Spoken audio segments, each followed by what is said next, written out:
Kaya mo, boy.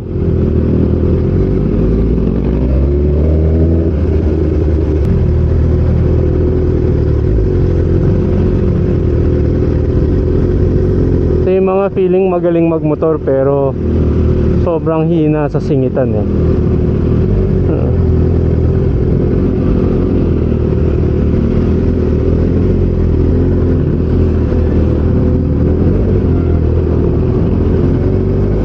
Alam mo pag medyo bobo magmotor eh, yung ang layo niya from the sinusundan niya, naiipit lahat sa likod niya.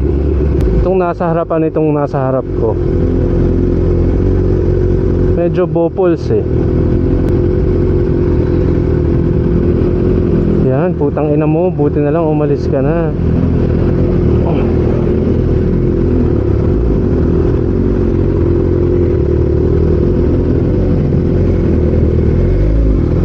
Parang wala na kayo sa harap ko, putang ina nyo, ang bagal nyo eh.